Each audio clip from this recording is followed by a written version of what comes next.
Hi, I'm Imogen. I'm the founder of Yoreflix. Today, I'm here with Florian Hencher for a very exciting podcast. Florian is an actor, writer, and historical content creator, and we're about to work together on a couple of very exciting projects. So let's dive into the conversation. The first question I always ask is, if you could go back to any period of time as yourself or as a historical figure or character, what would that be and why? That's such a good question. Do you know what? The first one that comes to mind is that I know the Tudor time period is Okay. so popular, and people, it has its fan base, if you like. So it would be very interesting to just go back to Hampton Court in the Oh, 1500s and just see. nice. We have so many historical portraits, and I think people are fascinated with, like, how does Anne Boleyn actually look? What was Henry VIII? What did he actually smell like? Because we know, we know these. All the questions that people ask on a day-to-day basis. So it would just be great to walk down those corridors and experience what the place, not Henry VIII, but what the place smelled like. A sensory experience of the past. Yeah. I wonder if anyone does sensory exhibitions of the past. Is that a thing that people do? If no one's doing that, they should do that. Well, we should do that. We should do that. Let's Yeah. turn our film that we're working Yeah. on into a sensory Sensory experience. Let's get all the experience. smells, get the... You can imagine though. I mean, the Yeah. smell, even like the wigs and things like Yeah. that. Like Yes. it all must Yeah. have curated powders, such a yeah. specific smell. I mean, didn't Elizabeth I, she had like there was like egg whites involved in her makeup routine. Oh, gosh. So what did she smell like? Crazy. With But this egg is not whites how smeared I on thought the this face, podcast yeah. was going to No, start. I didn't think it was going to go like this, I swear. But fine. We can talk about historical smells for an hour. Yeah. No, okay, great. So Tudor time period. That would be, yes. And then, Yeah. of course, Rococo. It'd be sort of 18th century. It's a huge fascination of mine. Yeah. With the costumes, the etiquette in society, especially how men were, how they presented themselves. Yeah. And I think, I see a lot of stuff, especially nowadays, as a man in this modern age, where there's gender roles and people say men should look like this, women should look like this. And Yeah. one of the things I find a lot popping up on my Instagram when I'm doing historical content is, they don't like men in makeup. Yeah. And, where have men gone? It's one of my favorite reels that you've done, that one that's like why people question why men don't dress like men anymore, and then you've got this like wonderful outfit on outside Versailles or something. It's like, well, let's go back 250 years. Yeah. It's that video got insane. I had to actually turn the comments off when I needed a break. Really? Because it was such a trigger point for a lot of people. They were offended by seeing men with hair, makeup, and lavish costumes. Oh, that's so interesting. Because I know it did really well. I haven't delved into the comments, but I think it's kind of overall it's had surprising. 30 million views, which Really, is 30 million. Yeah. That's pretty good going. and that's just your inbox. I can't describe the experience with your inbox just going off like that. Interesting. And and the feedback. There's so much wonderful feedback, but I'd be lying to say that the negative doesn't seep in.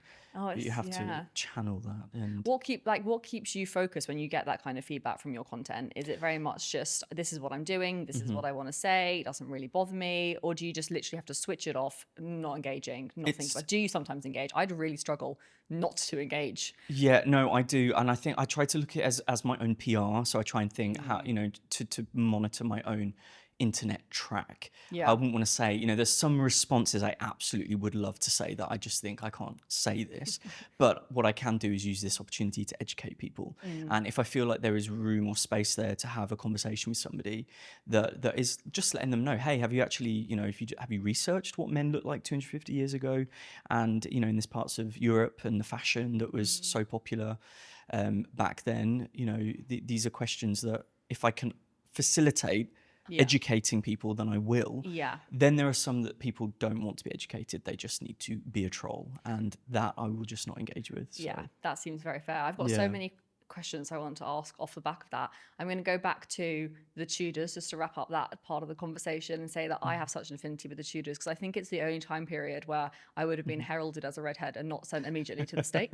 So I think for me, I'm always like, it was your time period. I think I would go there That's probably a safe zone for it me. was, yeah. I mean, a lot of it, I was told that a lot of the portraits as well, their hair was made redder. Yeah. Because it was the fashion. Yeah. So, it was their form of Photoshop. Yeah. So it'd be curious to know how many people were redheads then. Yeah. Versus, True. or was it? I guess maybe it's probably a bit of that in like pre-Raphaelite times as well. Another stunning, the Renaissance, and it's such a beautiful time period. Beautiful. The Ophelia portrait, Yes. that is you. That is me. That is me, actually, in fact. My mum has all the kind of Birth of Venus paintings in my family home where I grew up, and she always says that she manifested a redheaded child because she had all these pictures up with all the, all the. Do you know, when I was a child, I was born with red hair. Really? Yeah, and I had red hair up until about the age, and I have photos to prove it. I had red hair up until the age of about maybe between 7 and 10, and then my hair just faded.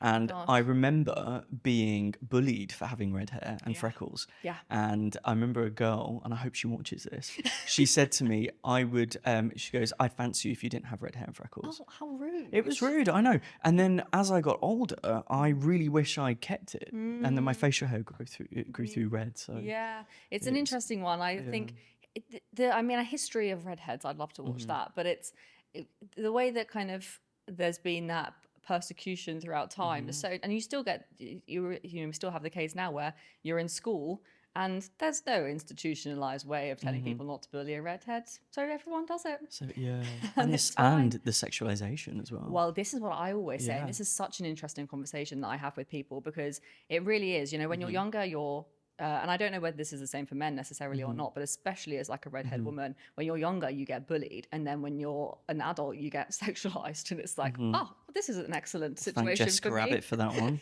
But it is so true. I had this conversation with an actress. I was working with a director on a film that I hadn't written that film, but I was starring in that film, and I said to the director that we realised we narrowed all these actresses down, and the top 3 contenders were 3 redheads. It was not by choice; it was an accident. Right. But I said this is so interesting because looking at them on screen, I've never seen redheads be the central character. Yeah.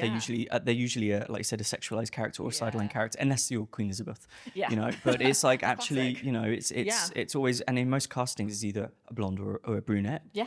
And then the redhead is that specific character. Yeah. And I thought it was quite nice actually to see a leading lady be a redhead that is. Well, actually, we can thank Outlander. Outlander's. True. They did a lot for that. They really did. And then going back to the Rococo content, what kind of led to you making a lot of that content? What was the starting point of that? That's such a good question. So I had been predominantly doing fantasy since I graduated drama school. I kind of got stuck in the fantasy niche. Not that that's a bad thing. I absolutely love fantasy, but it was something that I felt quite limited in that. And I love history. And when I started doing historical reenactment with companies that do that, and with being an actor and social media, you realize you have such an outlet to be creative and share your creativity with audiences. And as I saw my audience growing, it was like, okay, maybe I can make content that's got more depth to it. How can I do more with this? And so history was the fascination with getting it right, if that makes sense. The research you have to put into it and going to these incredible buildings and these places. But something I should say, which was a turning point for me, was during COVID.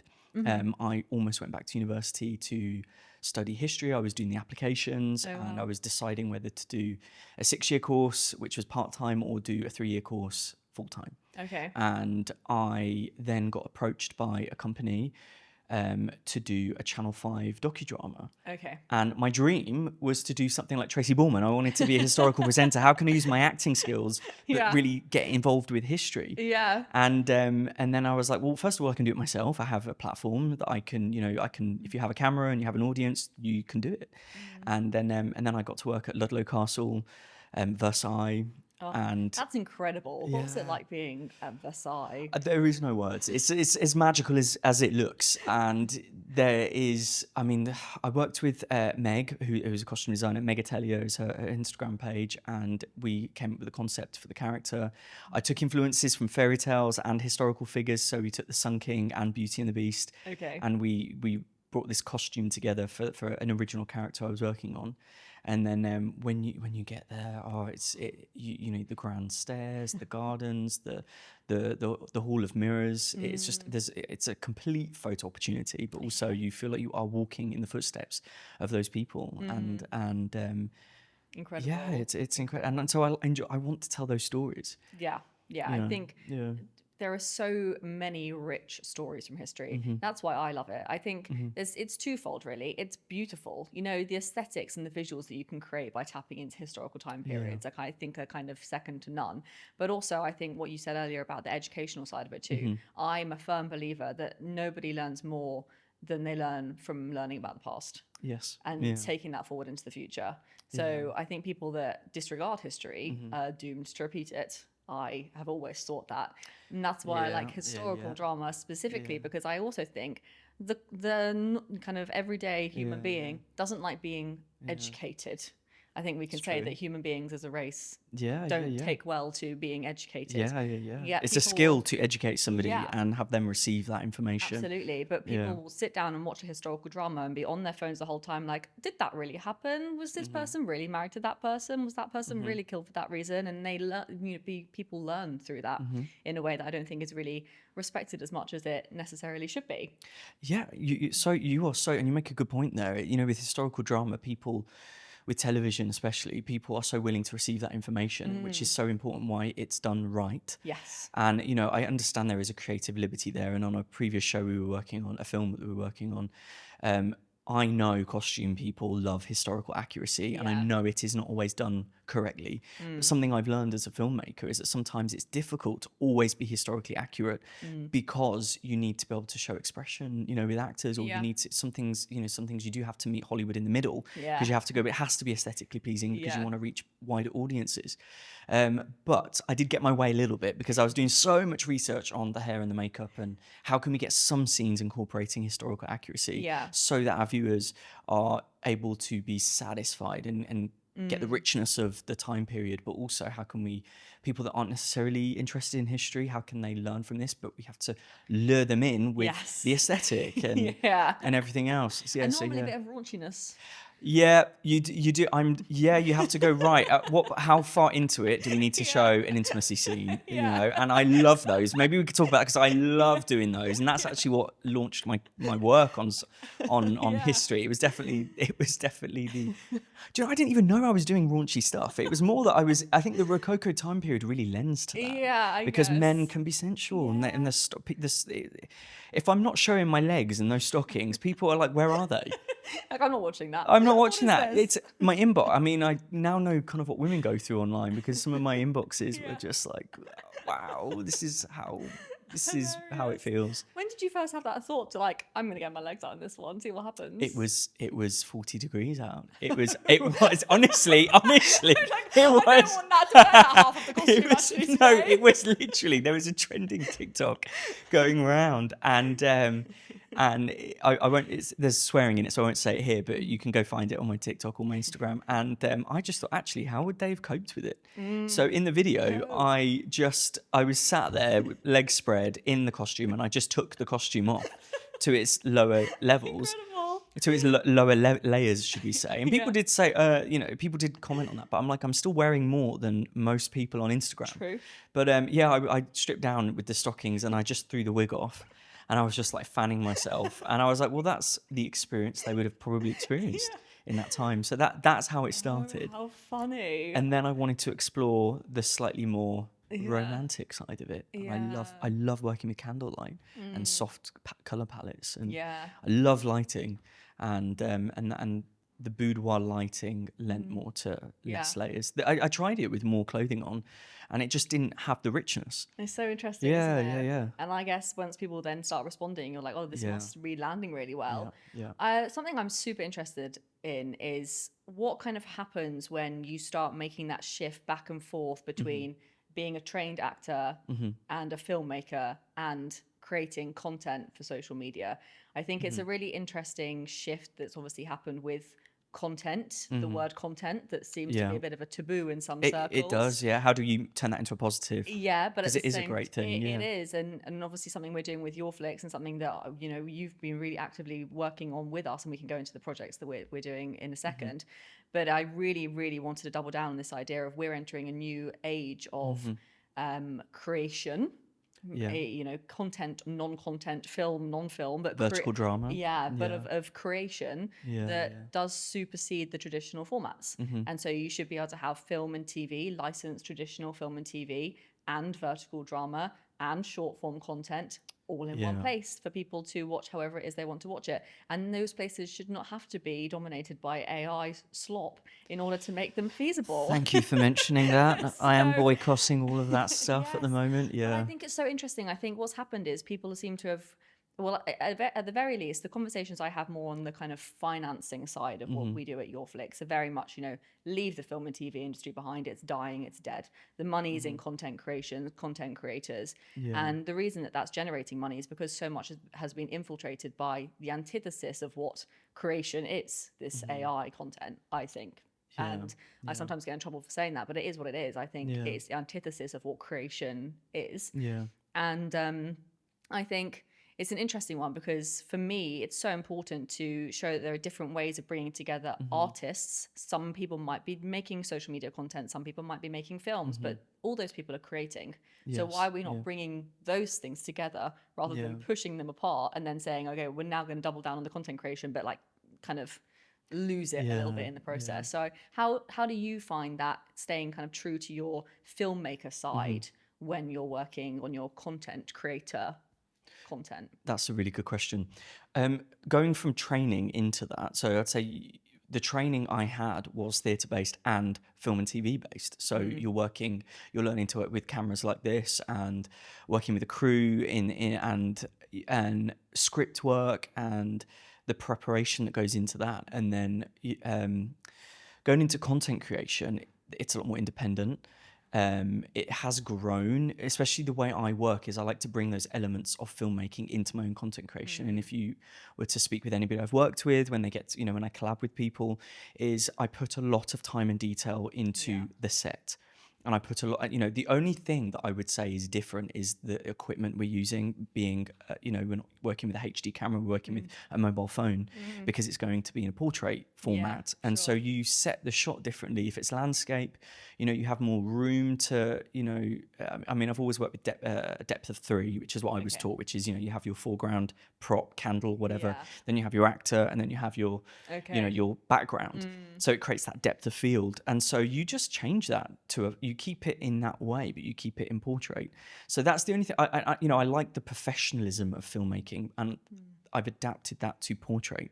Yeah. But with the training and acting, I suppose you have to look at the style. Look at vertical drama. It's not known for its acting skills. It's very hyper reality. And I was listening to another podcast about how the evolution of filmmaking now is going much more into a descriptive text. So actors are like, for example, actors will be like, I'm leaving now, so that people can be on their phone scrolling, but they can still hear. Yeah. And it was like, let's not dumb down script writing. And so I have tried to, the battle I found myself going through is I don't want my content to be, I don't want it to lose that richness and the acting ability, and that's something that has been praised, but it is something we're battling with AI. Yeah. And just this morning I found a historical page dedicated to, it was an AI account dedicated to reliving history, and everything was just AI and people were going crazy for it.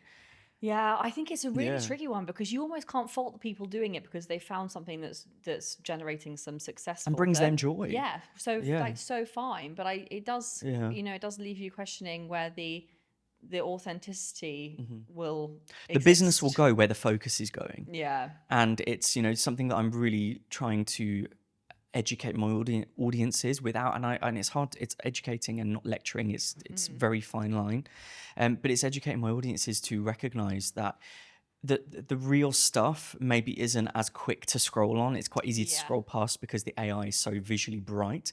But there's so much historical inaccuracy in the AI, and it is thefting people's likeness. Yeah. And people just don't see it as being wrong. I read another article from a person who worked for Disney who did the animation for the Disney characters, and that's their intellectual property.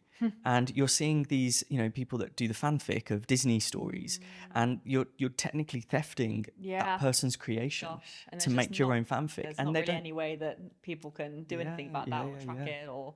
Yeah. It's crazy. Yeah. It's crazy. Well, obviously, something that we're working on is a Shakespeare sonnet. Yes. Vertical form. Yes, we are. That will not be featuring any AI. It will not be featuring any. I've worked.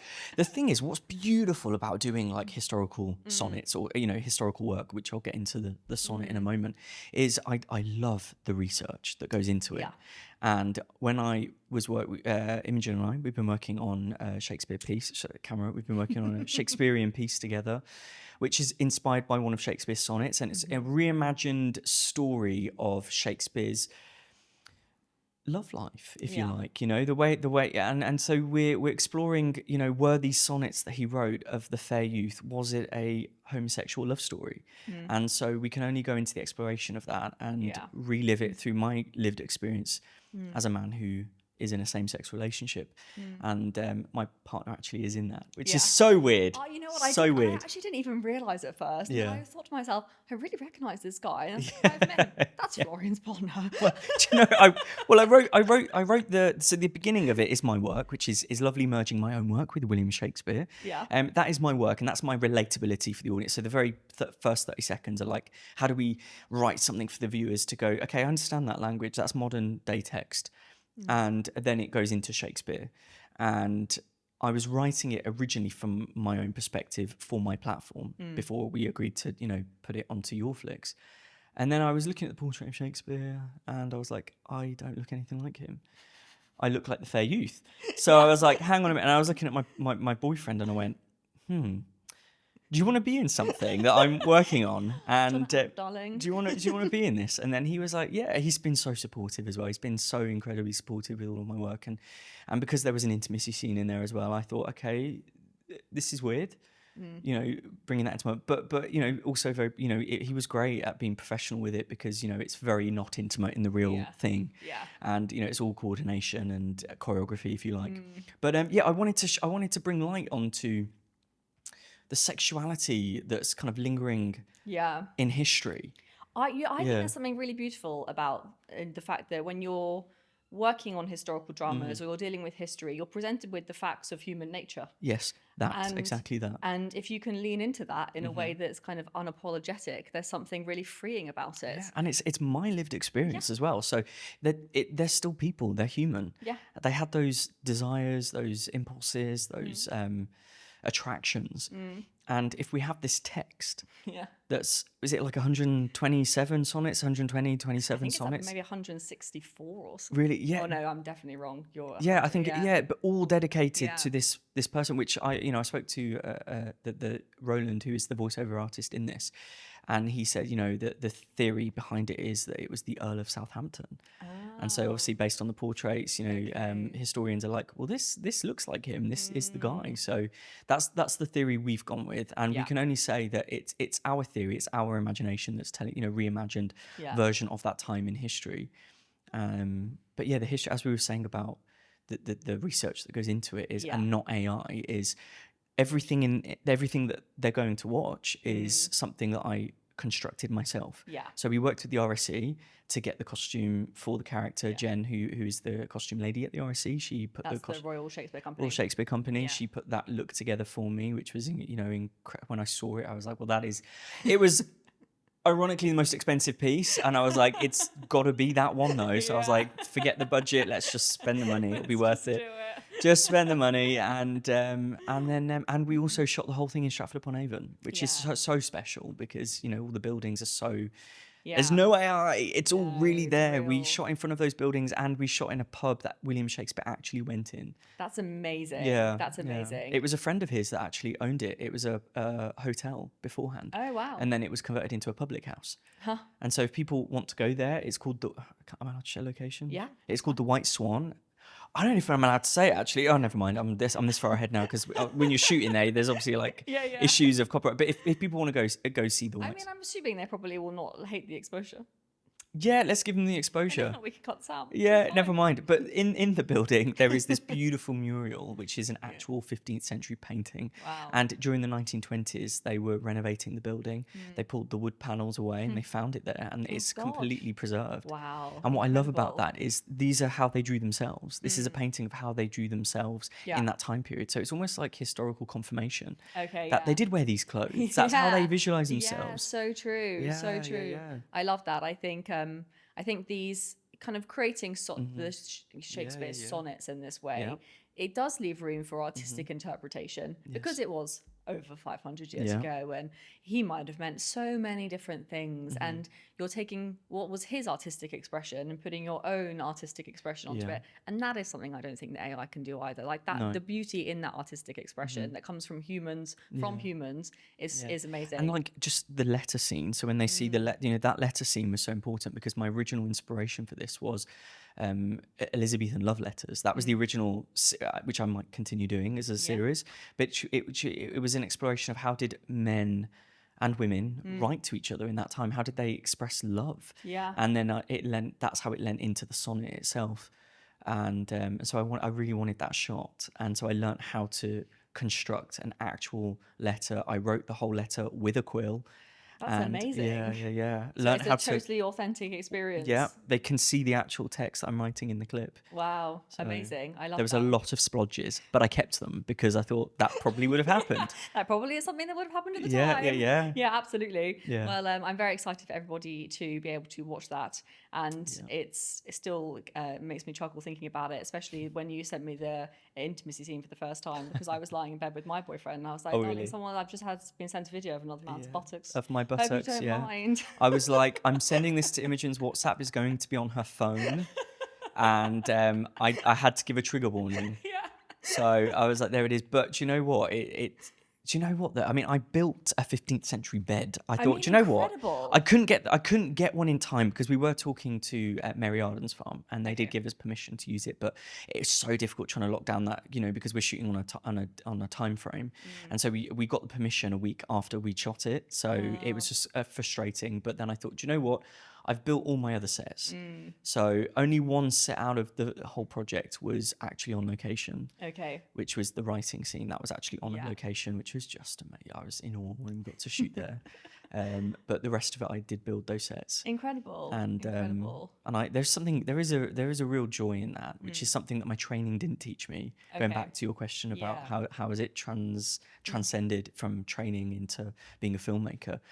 It's learning to be creative from all perspective. And one thing I did want to say about that question as well was, it makes you a better actor, I think, Okay. because you're learning how to do what their job is. Okay, So you interesting. bring ideas in a way that is actually supporting and helping them as Okay. filmmakers when I'm Yeah. not on that side of the camera. Got you. Makes a lot of sense. Yeah, I forgot to mention that earlier. But yeah. No, I love it. I love how involved you get with your projects. I think it's something that makes art so special, because you can really feel that someone's put the energy into making it as realistic, authentic, but also beautiful, and kind of you get that feeling from it. And I love that feeling.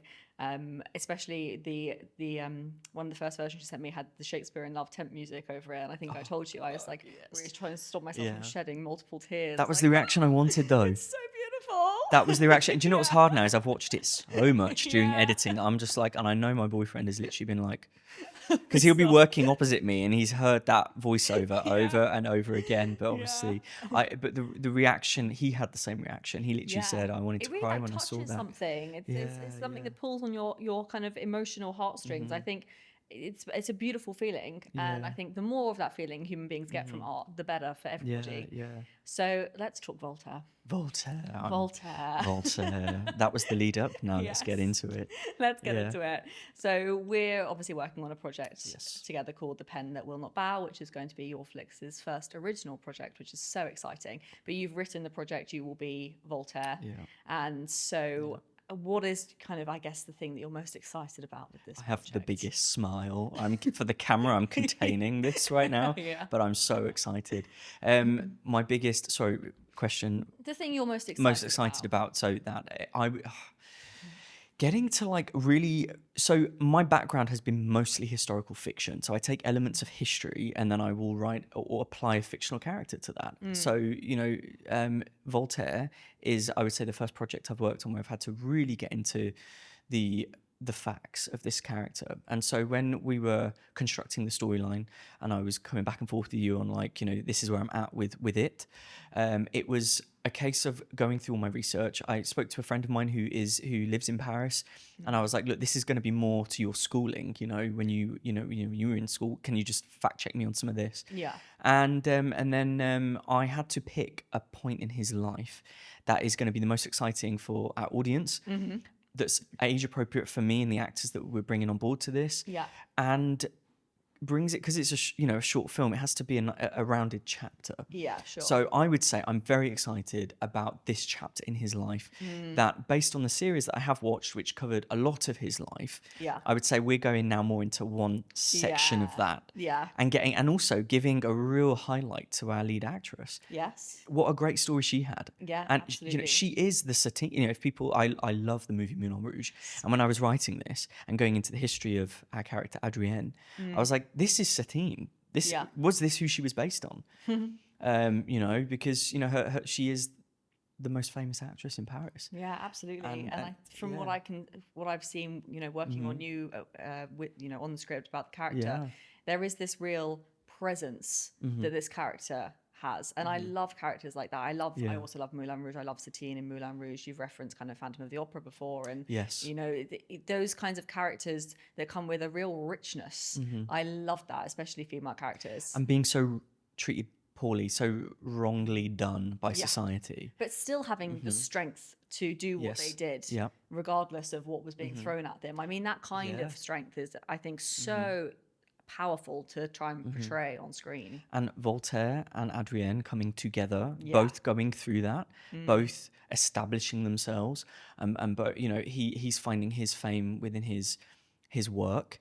She is doing the same thing. And I think it was the perfect coming together story that I had to tell. And originally when I first sent you the script, it was so focused more so on Voltaire. That I then, when we were going through the drafts and I was doing the redraft for you, I suddenly went, hang on a minute, the bridge that needs gapping here is not so much about Voltaire, it's about her. We need she has so much more depth that I can now go into. And then when I did my research on her, I was like, there's so much more sense here of why they found each other. I think it's this really kind of structurally, it's kind of, it's really evocative because you have this kind of dual stories of, I guess, rags to riches, all these tropes that you see all the time, and they're kind of on that journey in kind of parallel but not quite, and they're both finding their own voice and probably working within systems that don't totally respect them, and discovering their own characters, and then you're kind of expecting them to converge at the top by the end, and then she dies. She dies. It's kind of this, and I think he was in love with her. And I can only, when it's, you have what you have on record, and we've incorporated a lot of those facts, even lines that both of them said are in this script. But then you get a feeling, and as I was saying to you just today, like, I'll go back and research something and I'm like, I've already written that in the script and I've put it in there having not known that piece of information, because you start getting, the human experience when you're writing this character's story, you can only relate to it. And then my own parallels, if you like, are paralleling with them as characters, and I find that so exciting. So my experience of these characters coming together, he was a player, if you like, that is put in history. You know, he got himself into trouble many a time when he was discovering his own sexuality. So when he meets Adrienne, there was no, you know, it was suspected they did have a love affair. Yeah. And that's something that is hinted in our script. Yeah. But what I found more interesting is that that timeline did cross over with our character Maurice, who was a very handsome man of the time. He was, and annoyingly, he was liked. He was it's very easy when it's a not liked character, because then our audience can go on that journey of, oh, we don't like him, and we want her to get with Voltaire. He's not really a villain. But he's not a villain. And what I loved is that he's present when Voltaire is shamed, and he actually helps Voltaire with Adrienne in that situation. Yeah. And so Voltaire's like, oh, now I'm more annoyed. Now I'm more annoyed. But he does say a line that he did say to her in that moment, which I won't give away. I don't know, are we allowed to give these things away? I won't give it away. We can do a little nugget. You know, well, he says, to paraphrase, you know, he says to her, why do you keep loving men like this? They're only going to use you. And she's like, what else am I meant to do? Yeah. This is how I progress in society. Yeah. You know, what is a life without love? So I think you know, they had a long relationship, Maurice and Adrienne. So he goes to London for a period of time. So what did he expect? You know, he's gone to London for 2 years. So he comes back. She's, you know, in this relationship with him. He's married. Maurice is married. Maurice is married. Scandalous. Which is why there's a rumour that it was his wife that poisoned her. But yeah, you know, but what I found also fascinating is that he can't have felt betrayed by her being in love with someone else enough to not write this poem about her, which is so famous. Yeah. Which is the actress that died. Yeah. He obviously, there was definitely a bond beyond attraction there. Yeah. You know, he definitely she was his muse. I think this is so interesting because I studied history and English literature. Yeah. So I love kind of any twofold history and English literature stories. And it's kind of similar, I guess, to what you've done with the Shakespeare sonnets, in that the poem, the actress that died, is kind of at the end of the Voltaire film. And it's almost like you've worked back from that point to delve into the stories of the person, the woman that this poem was inspired by, and which point of Voltaire's life he was living when he wrote that. Yep. And I love that. I think taking a real piece of poetry or text that was written and unraveling the story behind that text. I love that. And that was a really wonderful place to work from, which I had not done prior to this, because writing history with that you are writing about real people, you have to go by what they put into the world. Yeah. And actually it was a fantastic starting point, because you then do have a structure to work with. Yeah. All you have to do is build the conversation between these characters and their interactions. Yeah. And another thing that I discovered later is when I wrote Adrienne into the scene, when Voltaire, you know, when he says to Rohan, you know, you will be the last of your name, but I'll be the first of mine, which was, you know, name and status was like, you may as well have just called in the C word, you know, that's how offensive it was. You know, you got a picture there, you know, you know, that noble fight. Yeah. But it was so offensive, and you know, and in this story, Adrienne needed to be present. And then I found out she was present. She was present when it happened. They were in the theatre box. The only, you know, there was a few differences that I had to write for this story to move at the pace we're writing it. But, you know, it did happen in the theatre box. Yeah, wow. Incredible. And she was there. So amazing. Yeah, I think it's a beautiful script. I'm so excited to see it come to life. Yeah.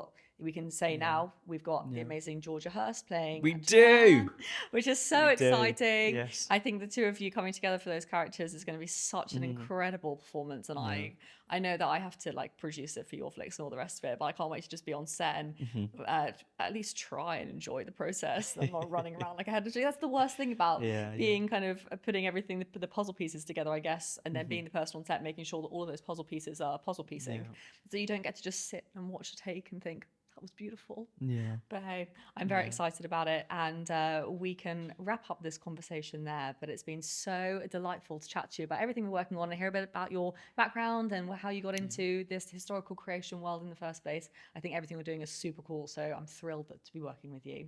Thank you so much. Thank you so much. Thank you.